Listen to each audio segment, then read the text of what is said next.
안녕하세요, 중고차의 모든 것입니다. 자, 오늘은 좀 새로운 컨텐츠로 만나뵐까 해요. 지금 충남으로 가려고 합니다. 디젤차 장인분이 계시거든요. 바로 그 이승현 대표님인데, 또 그럼 귀한 곳에 또 제가 가가지고 또 우리 구독자분들에게 디젤차 같은 거를 살 때 어떤 걸 봐야 되는지, 또 차량 구입할 때 어떤 팁이 있는지 좀 알려드릴 수 있는 좋은 컨텐츠를 한번 만들어 보려고 합니다. 지금 잠깐 휴게소에 와가지고 끼니를 때우고 있습니다. 보통 이런 거 많이 찍더라고요. 자, 이렇게 도착을 했습니다. 사실 이 카센터가 이제 오픈한 지 얼마 안 됐는데, 요 카센터 운영하시는 분이 아까 그 민들레 자동차 이승현님 이제 운영하는 카센터입니다. 되게 유명한 채널이에요, 진짜로. 제가 차에 대해서 이제 공부할 때 많이 참고를 했던 채널이거든요. 자, 이제 카센터 내부로 들어왔는데요. 대표님 한번 만나보겠습니다. 안녕하십니까. 소개 한번 부탁드릴게요. 민들레 자동차 이야기 민자TV 디젤 자동차 전문으로 수리하고 있는 이승현이라고 합니다. 네, 대표님, 제가 옛날부터 보던 구독자로서 되게 만나뵈서 영광인데, 제가 여쭤보고 싶은 게 솔직히 많았어요. 네네. 그래, 바로 들어갈게요, 본론으로. 네네네. 디젤차 진짜 사면 안 되나요, 요즘? 아무래도 디젤차는 용도가 맞는 분들이 구매하시는 게 맞는 것 같아요. 이를테면은 단거리 주행하시는 분들이나 시내 주행만 잠깐 하시는 분들은 디젤차는 맞지 않는 것 같아요. 근데 장거리 위주로 주행하시는 분들에게는 제가 봐서는 아직도 진짜 괜찮은 차량이라고 생각을 합니다. 저도 그렇게 생각을 하는데, 장거리를 사실 한 달에 어느 정도 뛰어줘야지 적당한 건지는 잘 모르겠더라고요. 뭐 누구는 한 달에 한 번만 뛰면 된다 하고, 누구는 그래도 일주일에 2번은 뛰어줘야 된다고 하고. 네. 그런데 그 정확한 게 있을까요? 제가 기준이 될 수는 없는데, 그냥 제 생각을 이야기를 해보자면은 보통 한 달에 한 번 정도만 한 30분에서 1시간 정도, 그 정도면 충분하다고 생각을 합니다. 생각보다 좀 넉넉하네요, 뭔가. 시내 주행을 할 때 요즘 디젤 차량들은 재생을 시내 주행을 하면서도 하기는 합니다. 근데 장거리 주행을 하면서 재생하는 것과는 조금 차이가 좀 있어요. 장거리 할 때 확실히 DPF 찌꺼기 제거하는 그런 게 좀 더 잘 된다는 거죠? 찌꺼기를 태워주는 이라고 하는 게 맞을 것 같은데, 장거리 주행을 할 때 수트라고 하죠. 그 검댕이 PM이라고도 하고, 검댕이들을 태워주는데 장거리 주행하는 게 훨씬 더 도움이 많이 된다고 생각을 합니다. 대표님, 근데 저희 구독자분들은 이런 걸 항상 궁금해합니다. 일반인 분들이 사면 안 되는 디젤차 좀 그런 게 있을까요, 따로? 일단 첫째로 제가 생각하는 절대 사면 안 되는 차량은 아우디. 저 아우디 있는데. 일단 아우디 A6든 A4든 2.0 디젤 차량이든 3.0 디젤 차량이든 각각 문제들이 좀 많이 있습니다. 3.0 디젤 차량들은 다들 아시다시피 여기저기서 뭐가 자꾸 셉니다. 막 오일도 잘 새고 냉각수도 잘 새고, 그리고 DCT 미션, 에스트로닉 미션이 들어가는데 미션 자체에도 문제가 많아요. 지금 제 차도 문제가 있습니다. 저거를 수리를 하려면 미션 자체를 내려서 메카트로닉스하고 클러치하고 세트로 다 작업을 해줘야 되는데 만만치가 않습니다, 비용이. 그리고 또 한 가지는 미션과 엔진 사이에서 누유가 굉장히 많은 차종 중에 하나예요. 저 아우디 같은 경우도 누유를 잡다가 못 잡아서 계속 조금씩 새더라고요. 가스켓을 갈면 딴 데서 새고, 헤드를 갈면 또 딴 데서 새고, 약간 그런 느낌이 있더라고요. 아우디 A6 3.0 디젤은 고질병을 들자면은 진짜 한 페이지가 나올 정도로 많이 있는 차종 중에 하나예요. 냉각수, 워터펌프 세지, 오일쿨러 가운데 있는 오일쿨러에서도 냉각수가 잘 새고, 그 다음에 아까 말했던 미션과 엔진 사이에서 엔진 오일 누유, 그리고 크랭크 풀리 앞쪽에서도 누유, 그리고 오일 필터 하우징에 붙어있는 서머스탯 불량. 또 뭐가 있냐, 서스펜션도 로우암이나 뭐 어퍼암, 컨트롤암 이런 것들도 대략 10만 킬로 넘어가면 다 많이 잘 찢어집니다. 맞아요, 저도 다 손봤어요. 네, 그거 있지. 그리고 전자장비들은 좀 덜한 편이라고 생각해요. 그 모든 거에 비하면 모든 거에 비하면 좀 덜한 편이라고 생각을 하고, 그리고 이 차량 같은 경우는 타이밍 체인 그 가이드를 밀어주는 유압 텐셔너가, 오토 텐셔너가 들어가는데, 그 텐셔너 분량이 굉장히 많습니다. 그래서 개선이 제가 알기로는 2번인가 3번 정도 이루어진 걸로 알고 있어요. 품번이 2번, 3번 바뀌었어요. 그래서 초기 3.0 엔진들을 타고 다니시는 분들은 10만 킬로 좀 넘어가고 15만 킬로 좀 되다 보면은 아마 냉간시 시동 걸었을 때 차락차락 하는 소리가 들리는데, 얘네들은 타이밍 체인이 엔진 앞에 있는 게 아니라 엔진 뒤로 있기 때문에 소리를 어디서 들어봐야 되냐면 휠하우스 뒤쪽에서 확인을 하셔야 됩니다. 여기에서 귀를 대고 들어봤을 때 차락 하는 소리가 날 수 있어요. 근데 이게 항상 겹치는데, 그 타이밍 체인 작업할 때쯤 된 차량들은 뒤에도 분명히 새고 있는 차들이 많아요. 그래서 보통은 엔진을 내려서, 어차피 엔진을 내려야 작업이 가능합니다. 그래서 타이밍 체인 텐셔너를 작업할 때 오일 누유까지 한 번에 해결하는 게 훨씬 합리적이라고 생각을 해요. 두 번째 차량은 이것도 여러분들이 다들 알고 계시는 차량 중에 하나일 텐데, 보통 차를 2대를 사야 된다는 그 브랜드 어딘지 아시겠죠? 네네네. 랜드로버 제규어 차량들이 2.0 인제니움 엔진들도 그렇고 3.0 뭐 다 고루고루 문제가 많은 차종 중에 하나입니다. 그래서 랜드로버 제규어 차량은 제 게시판에도 많이 올라온 게 있지만은 검사장에서 실제 근무하시는 분들이 호소를 많이 하시는데 랜드로버 차량 3.0 차량이었나? 특정 차량이거든요. 그 엔진들은 사설 검사장에서 아예 받지를 않는다고 할 정도로 악명이 높은 차 중에 하나입니다. 검사를 하기 위해서는 차량에 부하를 걸어야만 배기가스 측정을 할 수 있기 때문에 부하를 줘야 되는데 실질적으로 미리 관리가 안 돼 있던 차량들은 검사장에서 잘못되는 경우들도 많아요. 그래서 그 검사장에 가서 여러분들이 보면 아시겠지만은 검사를 하고 있는 중에 차가 잘못됐을 시 검사장에서 책임이 없다라는 문구도 써 있는 경우가 많아요. 네.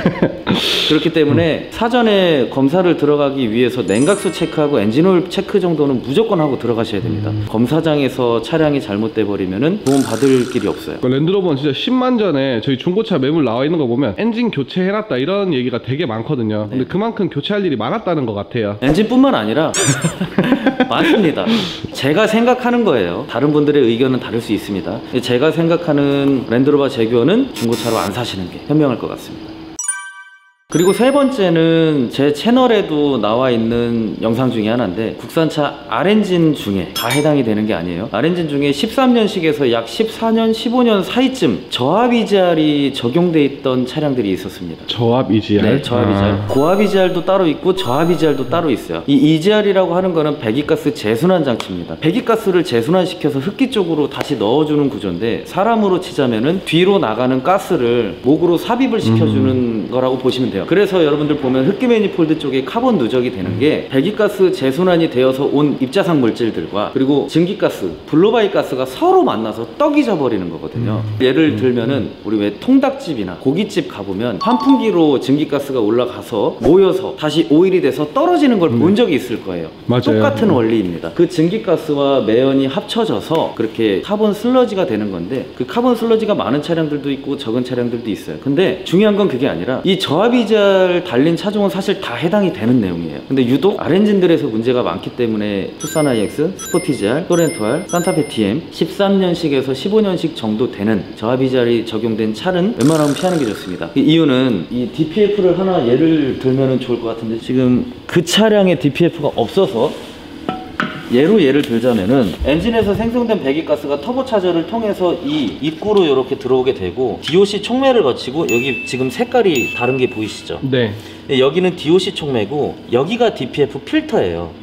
DPF 필터는 금속 필터입니다. 금속으로 이루어져서 매연이 나오면 모든 매연은 다 걸러지고 배기가스만 이렇게 뚫고 나오는 구조로 생긴 거예요. 금속 여과망이에요. 근데 제가 말하는 거는 현대기아 저압 EGR 적용돼 있는 차들, 이 뒤로는 아까 저렇게 봤듯이 저압 EGR이라고 하는 건 여기서 관을 따서 터보 앞쪽으로 가져와요. 근데 여기에서 매연이 나오면 이 매연이 터보 앞으로 들어가겠죠. 그럼 터보 임펠러가 뻑뻑해지겠죠.